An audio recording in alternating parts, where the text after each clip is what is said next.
À la une de l'actualité, une énième rectification de la loi de finances 2018 de plus de 2000 milliards. Le budget de l'État passe à peu près 1800 milliards de francs CFA. Les recettes et les investissements sont revus à la baisse, tandis que les dépenses courantes sont en hausse. Plus que 48 heures et l'échangeur du Nord sera ouvert à la circulation. De quoi réjouir les habitants de Tampuy, Kilouin, Marcoussi et autres quartiers situés dans la partie nord de Ouagadougou. Depuis le début des travaux de construction de l'échangeur, il y a plus de 3 ans, pour allier le centre-ville, c'est la croix et la bannière pour eux. Le constat dans cette édition. À suivre également dans ce journal, cette randonnée de l'Office national du tourisme burkinabé.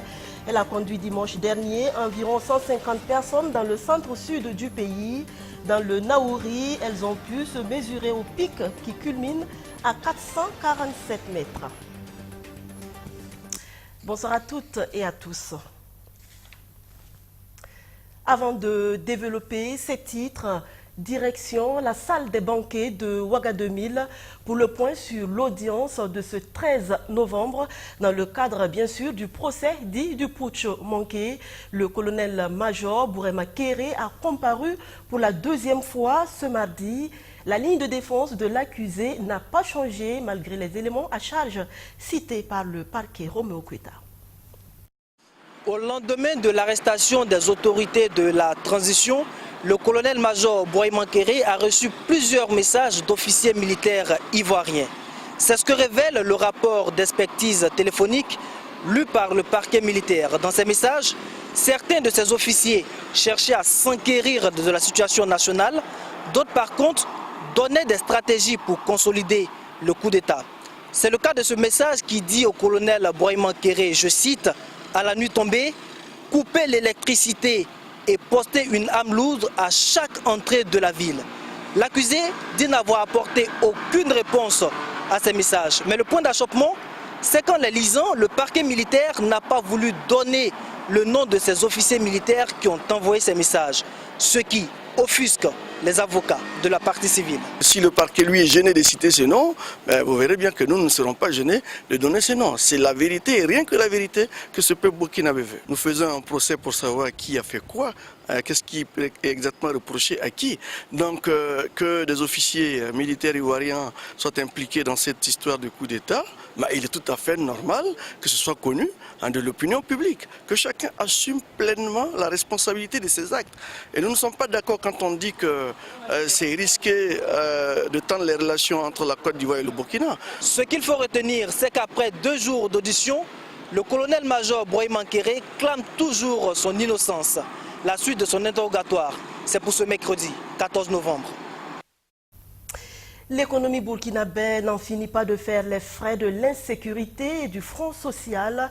Le budget 2018 a été impacté par ces deux phénomènes, baisse des recettes et des investissements. Quand les dépenses courantes augmentent, la loi de finances vient d'être rectifiée de nouveau. Kwame Vedapa. Contre.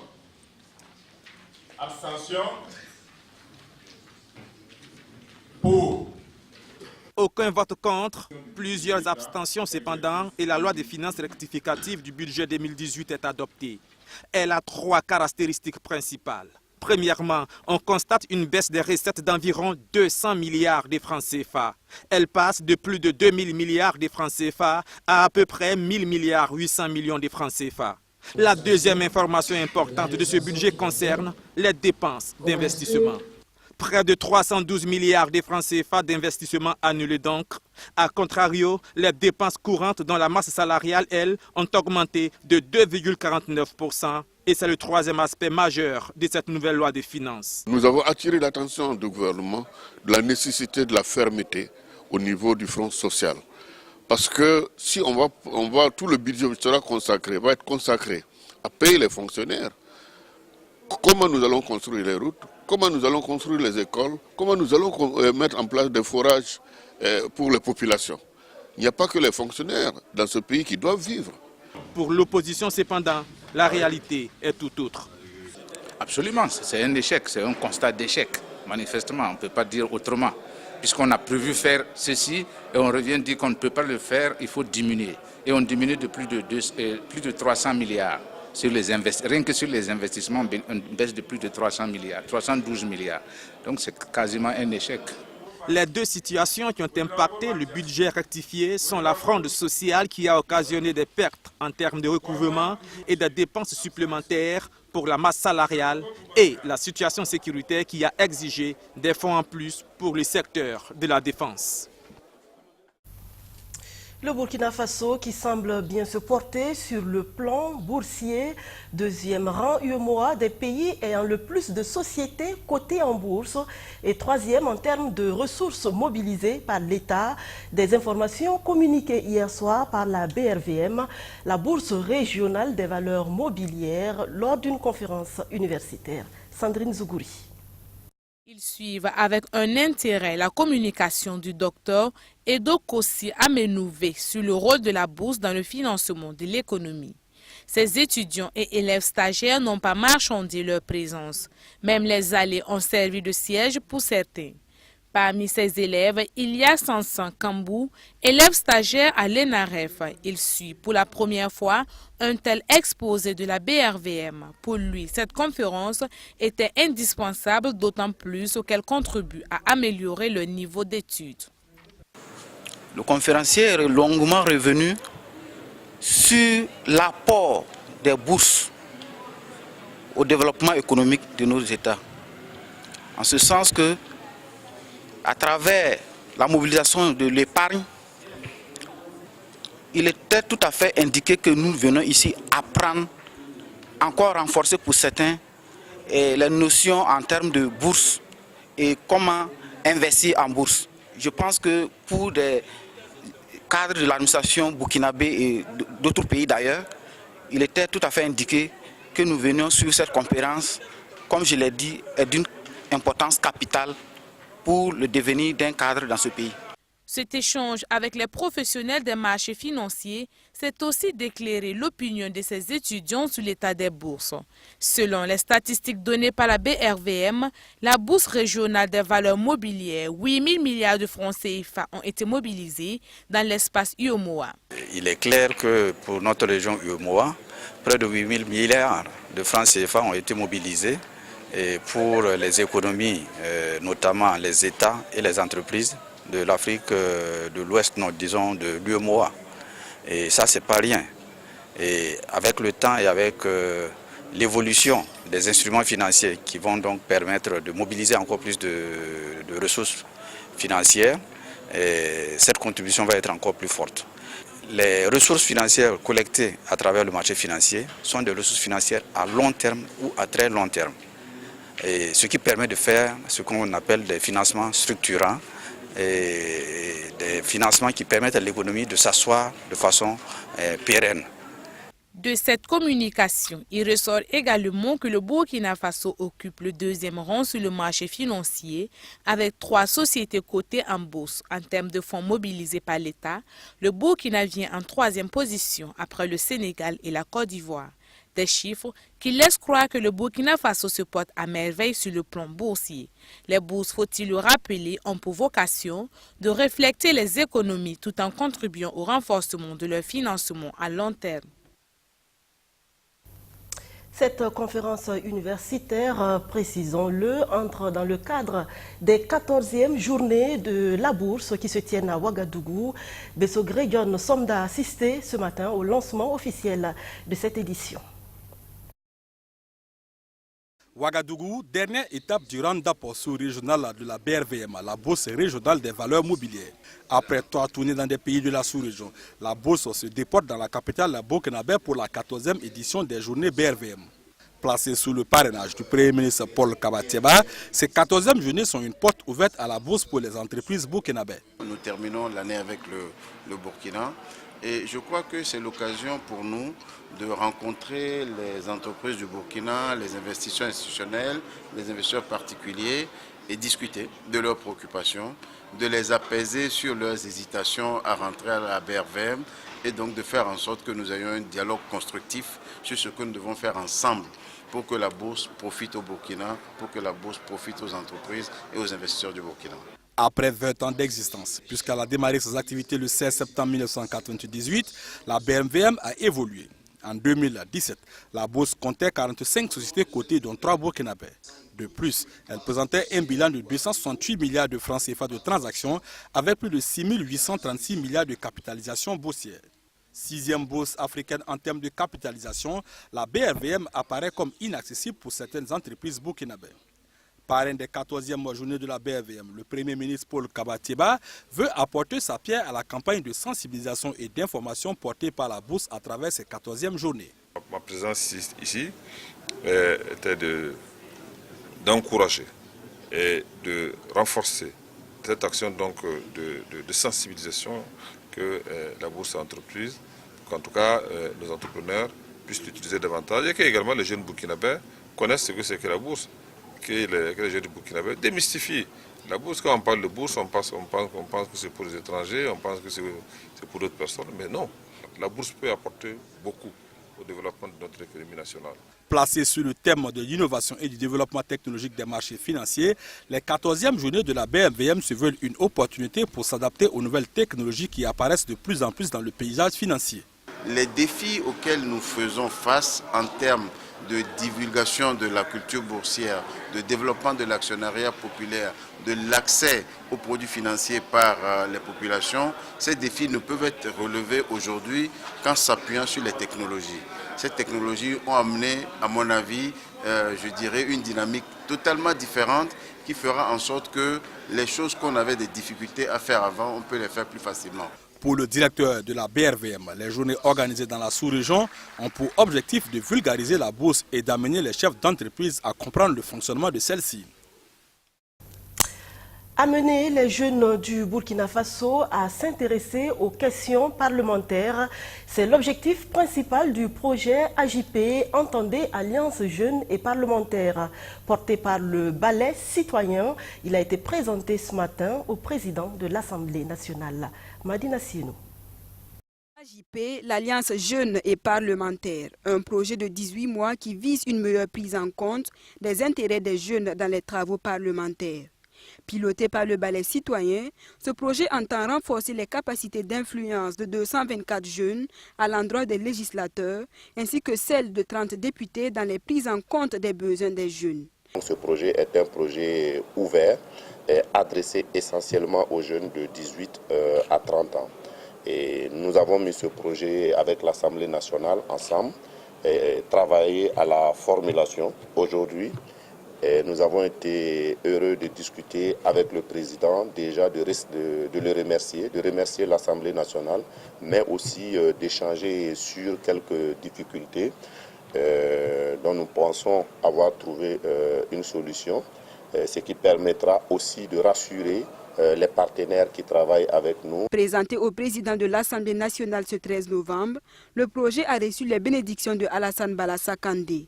Un projet qui, selon lui, favorisera la mise en place du bureau du citoyen par l'Assemblée nationale. Nous les avons encouragés le fait de s'approcher de l'Assemblée et vouloir s'imprégner ou permettre à des jeunes de s'imprégner du travail qui est fait au niveau de l'Assemblée.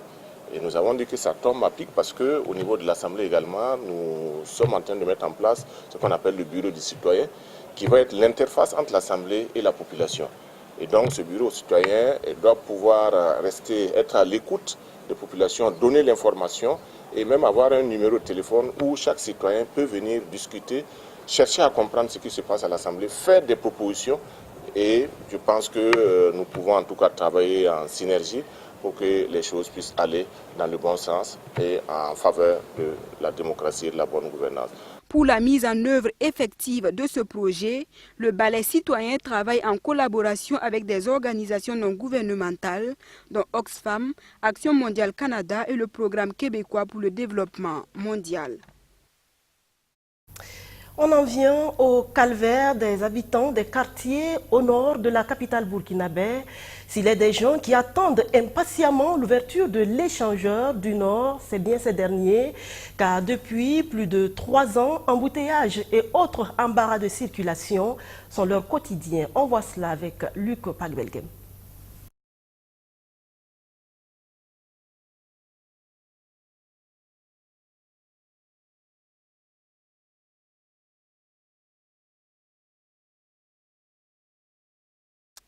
Voici ce qu'endure une bonne partie des populations de Tampui, Bissiguen, Kilouin, Kambouinsin, Rimkieta, Nonsin et Amdalaï chaque matin à Ouagadougou. Un bouchon monstre se forme les jours ouvrables avec pour épicentre le carrefour au niveau des rails situés sur la voie de contournement de l'échangeur du Nord à l'entrée de Rimkieta. Pour les usagers de la circulation, la queue commence depuis le rond-point de la jeunesse à Tampui. C'est une file qui peut prendre parfois la demi-heure.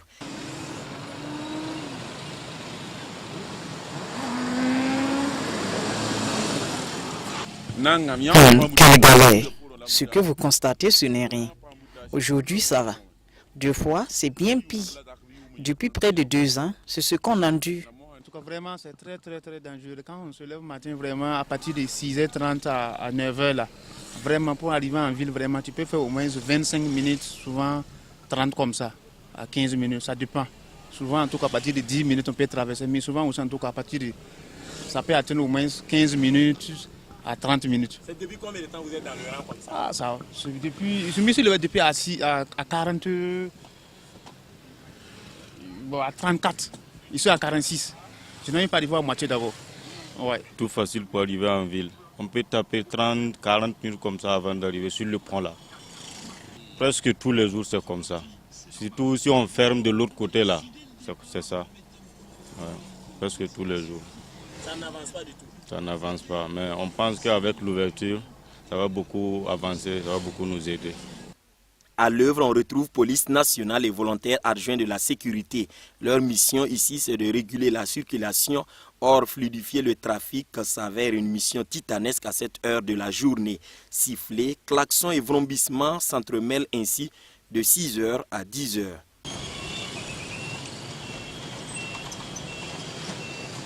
Ce répit, c'est pour moins de 2 heures parce que dès 12 heures, il faut encore gérer écoliers et parents d'élèves. Ces embouteillages prendront fin peut-être avec l'ouverture de l'échangeur du Nord, sinon à 2 jours de son inauguration. Rallier le nord de Ouagadougou au centre-ville, c'est peu dire en disant que cela relève d'un parcours du combattant.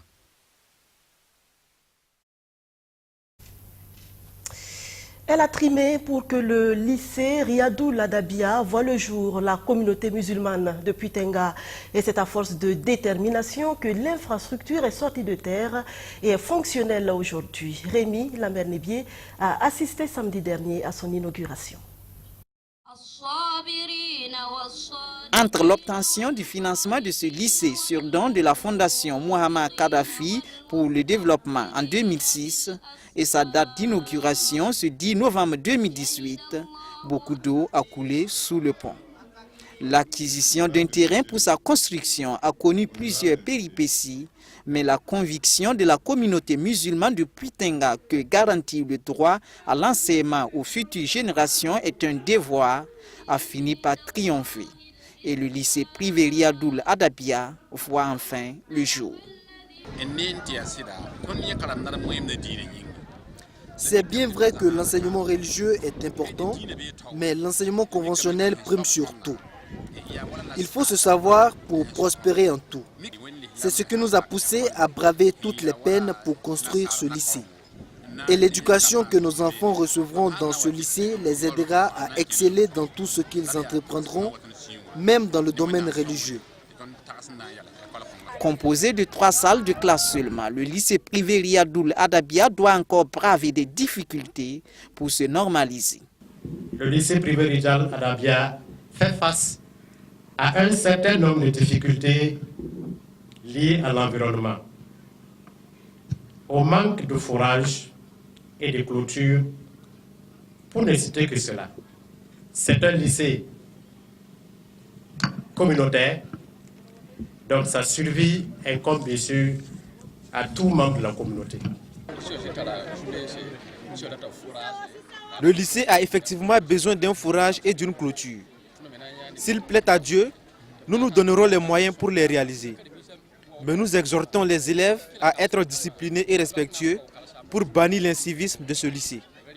Pour la première promotion de la classe de 3e, inscrit le lycée privé Riadoul Adabia parmi les renommés de la ville de Puitenga est un challenge. On espère faire 100% pour que l'école aussi soit puisse avoir un nom, pour que et honorer l'école. On veut que l'école n'a qu'à être exemplaire par rapport aux autres lycées. On va avoir un bon exemple pour ce lycée-là, pour que les autres, nos petits frères et sœurs, puissent aussi adapter cette école. Le lycée privé Riadoul Adabia compte pour le moment 163 élèves et dispense un enseignement inclusif et conventionnel. Des infrastructures scolaires, le conseil municipal de Zabré en a réalisé depuis sa prise de fonction en 2017. Le samedi 10 novembre était jour de compte-rendu pour le maire Fidèle Louré et ses conseillers, témoins de la séance publique de redevabilité. Abdoulaziz Sarr et son reportage avec la voix de Sandrine Zougouri. Des centaines de personnes devant la mairie de Zabré dans le Boulgou. Au milieu de cette foule, le conseil municipal de la commune. C'est la journée de redevabilité et le maire Fidèle Louré dresse son bilan depuis sa prise de fonction en 2017. Arrêtés sous le soleil ou encore assis, les habitants de Zabré n'ont pas voulu se faire compter l'événement. Nous avons fait des réalisations de juin jusqu'en décembre 2017 dans divers domaines. Comme par exemple l'école de Songo que nous avons commencé en 2017 et qui est pratiquement en cours de finition. Nous pourrons également vous donner d'autres exemples d'écoles de la même période. Il y a l'école par exemple de Zirparia qui est un peu au centre-ville ici, que nous avons eu à réaliser sur le budget de 2017. Comme en 2017, l'année 2018 a été également riche en infrastructures. En 2018, c'est toujours les écoles. Il y a un CSPS qui est en construction sous là. Et il y a des forages qui sont en réalisation. Il y a des fourrières que nous avons lancées pour réaliser des fourrières. Parce que pendant la saison hivernale, la population se plaint beaucoup. Et nous avons tenté aussi de réhabiliter des forages et des infrastructures scolaires qui sont gâtées.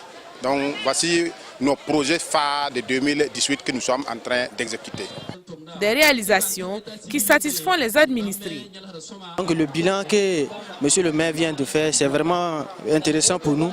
Parce que l'ancien maire qui était là, on n'a rien vu de cela, parce qu'il avait bouffé beaucoup d'argent. Nous, on ne sait même pas de ce qu'il a fait de cet argent, surtout l'argent qui sort de la mine d'or de Youra.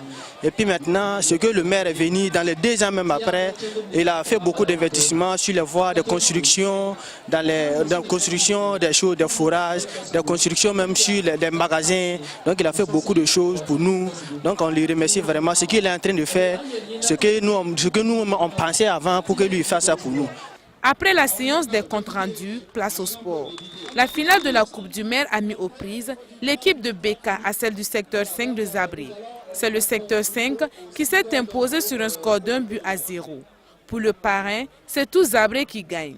Oui, ce soir, c'est vrai que nous avons assisté à un match vraiment qui a démontré donc, le fair play.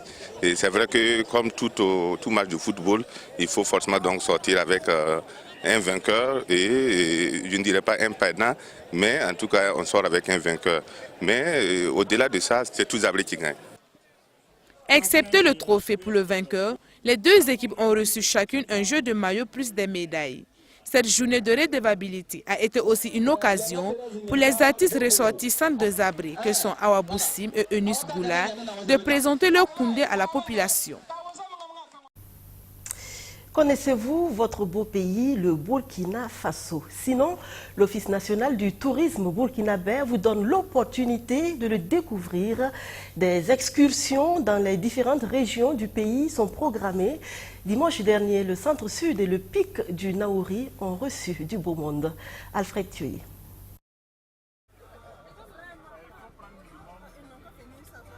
À 150 km de Ouagadougou, au beau milieu de la savane, trône fièrement le pic du Naouri, le sommet le plus haut de la région du centre-sud, devenu un site touristique. Il culmine 447 mètres. Au pied du pic, des visiteurs d'un soir.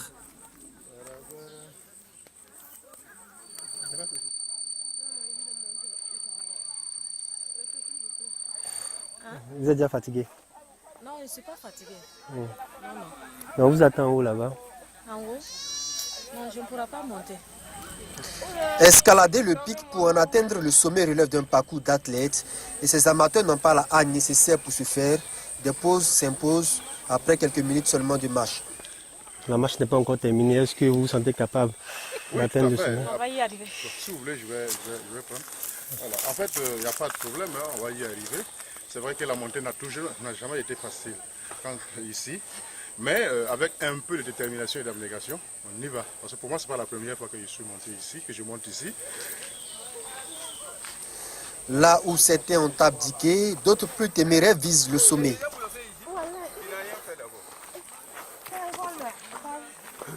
Il faut aller. C'est très compliqué. Malheureusement, on est venu en retard, sinon on allait relever ce défi. Mais on reviendra la prochaine fois. Comme la nuit va tomber tout de suite, il faut qu'on redescende pour pouvoir repartir avant la tombée de la nuit. Le sommet ne sera pas atteint, mais à une certaine hauteur, le pic livre une partie de ses secrets. Un spectacle voulu par l'Office national du tourisme. Et en fait, au niveau du ministère de la Culture, des Arts et du Tourisme, il y a un programme dénommé le programme Connais-tu ton beau pays, et dont l'objectif principal est de faire la promotion du tourisme interne, donc d'intéresser les Burkinabés eux-mêmes à découvrir leur propre pays. Donc c'est dans ce cadre-là que cette excursion a été organisée. Environ 150 personnes ont pris part à cette excursion touristique. D'autres sites seront visités les jours à venir. On dit que la gentillesse est le langage qu'un sourd peut entendre et qu'un aveugle peut voir. En cette journée dédiée à cette vertu, j'ose croire que vous avez semé autour de vous les graines de l'amour. Car sans amour, la gentillesse ne saurait exister. Recevez toutes mes amitiés. À demain.